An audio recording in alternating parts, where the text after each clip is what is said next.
एक ऐसा वक्त आएगा कि जब तुम हज नहीं कर पाओगे। हज कर लो, वरना हज जो है वो फिर तुम कभी नहीं कर पाओगे। ये हज जो है क्या वो रुकने वाला है? क्या हज जो है वो बाद में नहीं होगा? क्या हज जो है उसके रास्ते रोक दिए जाएंगे? लोगों के लिए हज जो है वो आइसोलेट कर दिया जाएगा, लोग वहां तक जो है वो रीचेबल नहीं हो पाएंगे। आखिर कौन सा आने वाला है? क्या ये वही वक्त है? क्या ये वक्त आने वाला है? ये कैसा ऐसा हो चुका है या फिर होने वाला है? आखिर ये क्या वक्त होगा कि जब लोगों पे हज जो है वो रोक दिया जाएगा? और कौन कौन सी साइंस है जो इसके साथ होंगी, इन सब पे बात करने जा रहे हैं। अगली तरीके पे आज हम बात करेंगे। बात का आगाज करने आज मैं बात करने जा रहा हूँ कि एक ऐसा वक्त आएगा कि जब जो है वो हज रोका जाएगा और जो फल हैं वो खराब पैदा होंगे। और ऐसी बहुत सारी बातें रिवायतों में आई हैं। आखिर वो किस वक्त के मुतालिक है, कहाँ पे आई है, कहाँ कहाँ क्या क्या एग्जैक्ट प्रोफेसीज या प्रेडिक्शंस आए, इन सब पे बात करने जा रहे हैं। बात का आगाज करते हैं, इसके साथ करते हैं कि वो आने वाला है। किताब का नाम है क़यामत सुग़रा और मैं पेज नंबर 107 से जो है ये बात पढ़ रहा हूँ। इमाम जाफर सदिक़ अलैहिस्सलाम मेरे मौला फरमाते हैं, जब कुछ कूफी उनके पास आते तो मेरे मौला जो है वो यहाँ से बयान करना स्टार्ट करते। मेरे मौला फरमाते कि हज जो है वो परफॉर्म कर लो, क्योंकि बाद में तुम इसे नहीं कर पाओगे। पहली बात।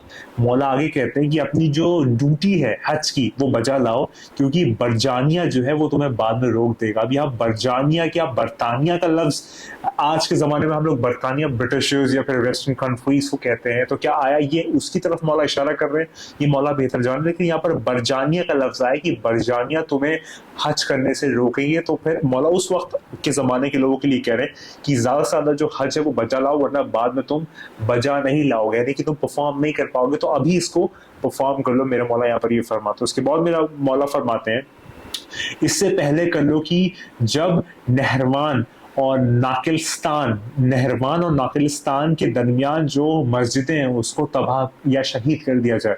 जब नहरवान और नाकिलस्तान के दरमियान जो मस्जिदें हैं जब उसको तोड़ दिया जाए, इससे पहले जो है वो अपना हज कर लो। मेरे मौला ये भी फरमाते हैं, मेरे मौला फरमाते हैं कि हज परफॉर्म कर लो, क्योंकि पेड़ जहां से जनाब मरियम ने जो है वो फ्रेश खजूर उनको मिले थे वो उखाड़ दिया जाएगा जूरा में, यानी कि जूरा के मकाम पे जहां से जनाब मरियम ने वो खजूर खाए थे वो पेड़ उखाड़ के हटा दिया जाएगा या फिर उखाड़ दिया जाएगा। ये यहाँ पर रवायत में जुमला था कि ये जब वो उससे पहले हज कर लो। मेरे मौला फरमाते हैं इसके बाद जो है वो तुम हज नहीं कर पाओगे और तुम फिर चाहोगे हज करना तो फिर हज नहीं कर पाओगे। मेरे मौला यहाँ पर ये फरमाते हैं।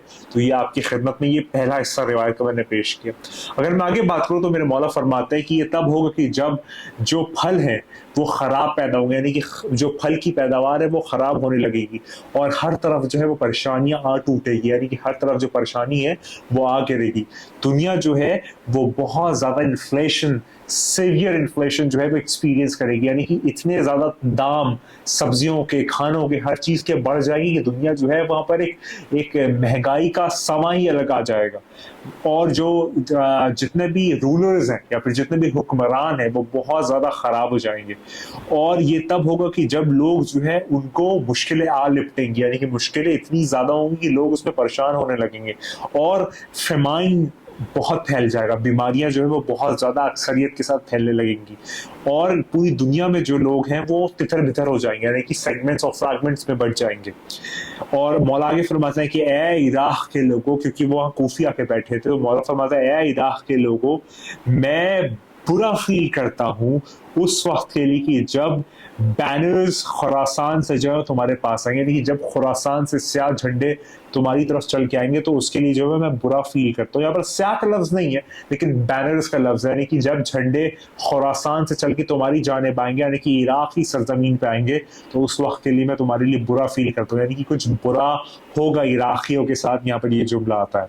तेहरान जो है मैं फील करता हूं कि वो सौरो, यानी कि बुरा फील करता हूं तेहरान के लिए, क्योंकि रशियंस और इराकी जो हैं मतलब जो तुर्क हैं यानी कि जो रशियंस हैं उनकी वजह से ईरान के लिए मैं बुरा फील करता हूं। और इराक जो है वो बहुत ज़्यादा तबाही और बर्बादी फील होगी वहाँ पे तेहरान की वजह से, यानी कि तेहरान की में रशियंस आएंगे और फिर तेहरान में बर्बादी होगी और इराक में ईरान यानी कि तेहरान की वजह से जो है वो खराबी और बर्बादी होगी और बहुत ज़्यादा क्लामिटीज यानी कि खराबी और बर्बादी और तबाही जो है वो आएगी शत से।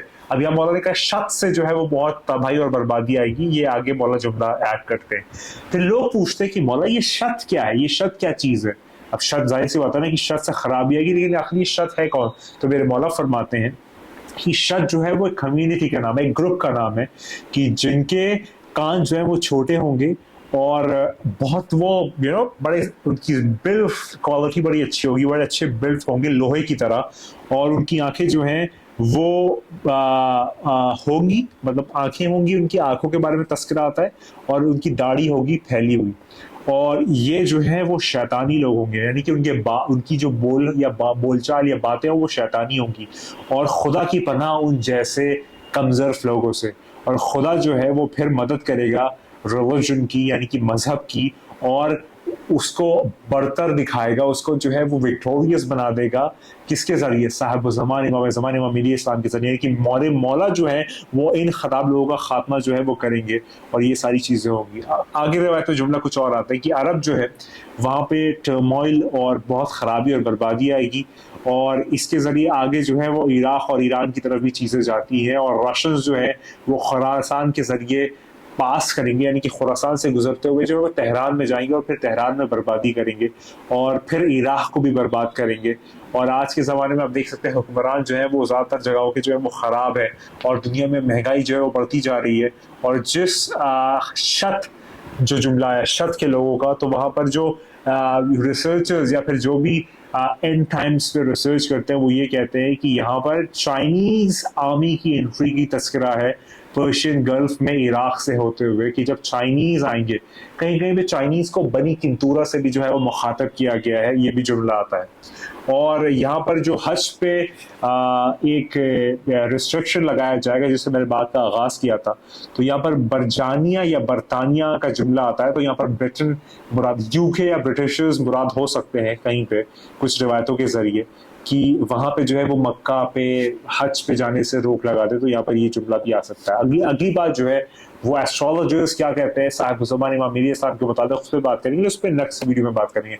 तो उम्मीद करता हूँ आपको समझ में आया होगा कि मौला फरमाते हैं हज कर लो, हज कर लो, हज कर लो, इससे पहले तुम्हें रोक दिया जाए, और जब तुम्हें रोका जाएगा तो फिर तुम पछताओगे और सोचोगे काश हम हज कर लेते, तो हज कर लो। यानी कि मौला यहाँ पर इंडिकेशन देते हैं, फिर मौला जो है वो बहुत डिटेल बात करते हैं और कहते हैं कि जो विक्ट्री है, जो अमन और अमान है, वो सिर्फ साहिब ज़मान के जरिए पूरी दुनिया में कायम होगा, और खुदा जो है वो विक्ट्री साहिब ज़मान इमाम ज़माना इमाम मेहदी इस्लाम के जरिए पूरी दुनिया में कायम करेगा। ये वाली बात जो है वो यहाँ पर आती है। तो मैंने ये क़यामत सुबह खिताब से पेज नंबर 107, 108 और 109 जो है वो आपकी खिदमत में पेश किया। याद रखिए बचत का खाना एक है, वो आने वाला है, वो बहुत जल्द आने वाला है। अपने आपको तैयार कर लो इस बात पे, बार कर लो, बार बार कर लो, 1000 बार कर लो, कि तेरे मेरे और हम सब के बार आने वाले। याद रखिए तू नहीं है, बस वही खुदा को याद करो यार, खुदा को याद करो। खुदा हाफिज़।